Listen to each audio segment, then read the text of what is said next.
may isang app. Legit. Buong natatanggap. Pero matagal ko nang hindi ginagamit. Until... Kaya nag-decide ako na silipin siya ulit. Tingnan ko kung nagbago yung interest niya.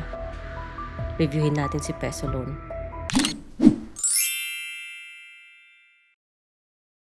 Bago kayo magreklamo dun sa intro ko, well, wala lang. I just want to practice some serious cinematic stuff here. Kaya, yun. But, shoutout nga pala sa ating viewer na nag-request, si RV Chilio, na nag-request po siya na reviewin natin si Peso Loan. And by the way, this is Ate Red, and dito, nagre-review po tayo ng mga online loan platforms because financial literacy naman po yung ating main goal here. So, akong emote dun sa intro ko. And I hope walang mag-violently react. Ilang beses ko nang ginawan tong video tong si Peso Loan ha. Dahil for one, legit po siya.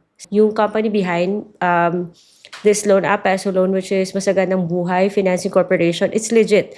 By legit, I mean SEC registered and reports to CIC. So, kailangan responsible borrower ka dito. No excuses. Charot! Maka-apekto po yung behavior mo as a borrower dito sa Peso Loan sa future loan applications mo because it's gonna get reflected on your credit history. Ilang beses ko na itong ginawa ng video dahil yun nga, registered.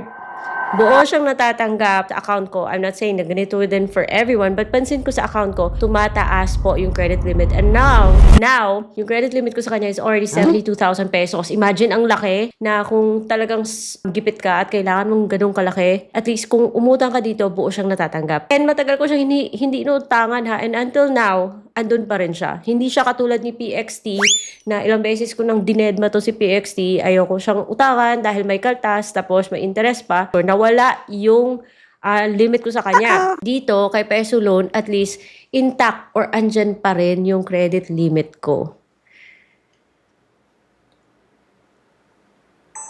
So yun ha, this video is not sponsored and it is based on my personal experience because may sarili akong Peso Loan account. Okay, at dun sa hater natin ha, na sabi pangit na pangit yung pa-content ko, na si Hoops DigiWorld, you can keep on hating because this video is not for you. Peso Loan yung pag-uusapan natin, yung Peso Loan na Violet, sa Masaganang Buhay Financing Corporation.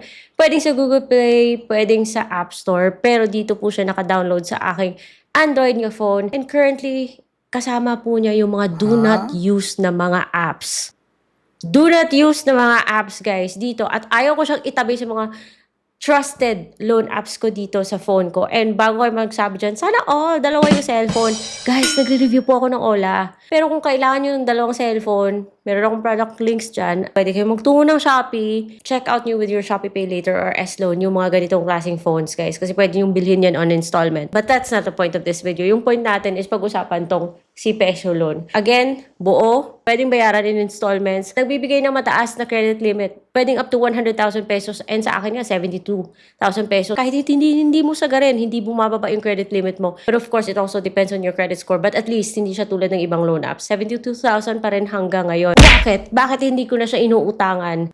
Papatayin ka niya sa taas ng interest, no? Dahil may nag-request na silipin ko siya. And April 1 na ha, naging effective na yung bagong ceiling on interest rates ni SEC. Dito dapat lumalagpas ng 12% per month. Yung interest kasama na din kung anong mga fees pang ipapatong niya ha. So basta 12% effective interest rate per month. I had to log in kasi matagal ko nang hindi nasisilip to. And then humingi siya ulit ng permission sa aking locations. O bongga. Ganito dapat, meron po siyang, normal na yan na meron siyang pa-reminder against scam. Just get it out of the way. So as you can see, last ko tong hiniraman guys is 11/15/2025 pa. Kasi may nagsasabi hindi daw siya buong natatanggap. Kaya sinilip ko, inutangan ko ng 5,000, buo pa rin siya natatanggap. So kung hindi siya buo natatanggap sa mga account nyo, baka depende po yan sa credit checks ni system sa'yo. For most users, buo po siyang natatanggap. Mahal po yung interest niya. Anyways, with the new interest rate cap na pinatupad ni SEC, sinilip ko siya, nag-credit check siya, 72,000 pa rin naman,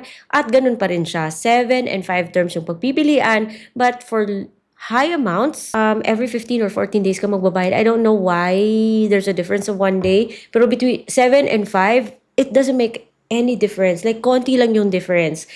Kasi say for example, sa 5 terms 2 months pa lang bayad ka na eh. May konti ka lang babayaran sa last mong term, like 979, na sabi niya discount daw yung last mong payment kapag good payer ka. So, yun yung style niya. At pansin nyo yung last mong payment, yung 5 na yan, napakalayo. 24,480, 24,480, 24,480, tapos 23,500. Sorry, nahihirapan na mong salita. So, yung total fees mo sa loob ng 2 buwan, that's 25,920. Sobrang laki ng interest. Eh, kamusta naman kung mag-ano ka?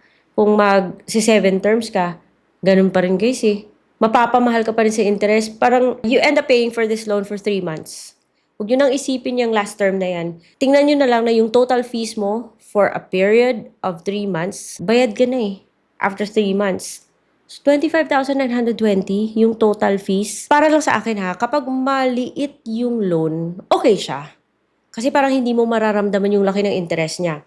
Say for example, sa 1,000, iiba yung i-offer niyang terms. Hindi na magiging 5 and 7. Ngayon, 4 and 3 na sa 7 terms. Palabas na yung magiging fees mo is mababa din. Pero here's the catch. Every 7 days ka naman magbabayad. Ganun yung term niya. Okay? So, dapat iniintindi natin yung offer bago natin i-take yung loan. So, 1,000 yung total niyang fees is 200.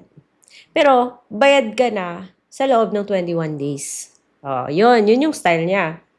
21 days lang kasi every 7 days kang magbabayad. Ganun yung style niya. Pero kung doon ka naman sa 3 terms, lumalabas, 1 month pa lang, bayad ka na.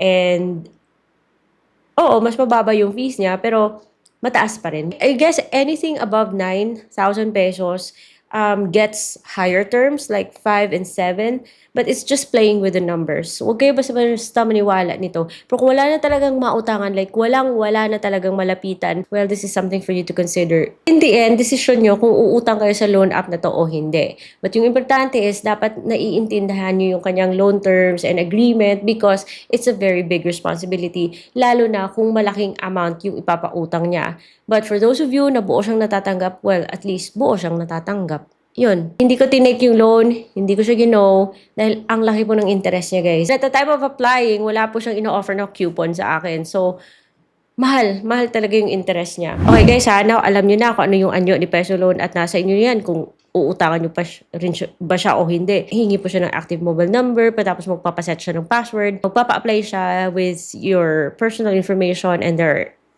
information that's optional, like a secondary phone number or your email. The good thing about the application process sa app na to is kung sinabi mong housewife, nag-a-approve siya. Sa mga list of IDs na tinatanggap ni Peso Loan, at least marami po. Kasama na dito yung UMID, SSS card, driver's license, PRC, passport, pag-ibig, GSIS, national ID, tsaka PhilSys. Pwede rin pala yung voter ID, yung postal, TIN, tsaka PhilHealth. Guys, hindi po auto-reloan yung loan app na to. Hindi po siya kusang nagpapadala na lang ng pera sa inyo kasi every time na nag-claim ng loan, at least in my experience, every time na maglo-loan ka sa loan app na to, kailangan mo mag-selfie. So, parang yung talagang kino-confirm mo na uutang ka kasi magsi-selfie ka. Guys, mataas lang yung interest niya but very, very transparent siya kasi imagine before mo matake yung loan, pinapakita talaga niya yung loan terms, yung offer. So, nasa inyo po yan kung which offer yung iti-take sa'yo, kung ano ba yung amount, pwede yung ma-change. Therefore, only utang what you can afford to pay back. Pag nagsiselfie po kasi tayo, we are agreeing to the loan terms and agreement. So, hindi po basta-basta yung umuutang dito. All loans are subject to final agreement. Pagkatapos mo mag-selfie, kung approve ka niya, minutes lang, marireceive mo yung pera. And I guess, because it's buo para sa akin, most of you, buo rin yung loan. May kaltas man, makikita naman yan sa loan agreement. So, kung hindi ka comfortable sa loan terms niya, huwag yun nang i-go. Other than that, wala na siguro akong maidagdag. But if meron ako nakalimutan, just let me know in the comment section. And kung ayaw nyo kay Peso Loan, meron po tayong options because I have a list, playlist, Legit Loan Apps playlist by Ate Red. Kasi andito po yung ibang loan apps na siguro much better para sa inyo. Baka mas better para sa inyo yung terms na ipapakita niya kaysa dito sa kay Peso Loan. So, that's all for today's video. I will see you on my next vlog. Bye-bye!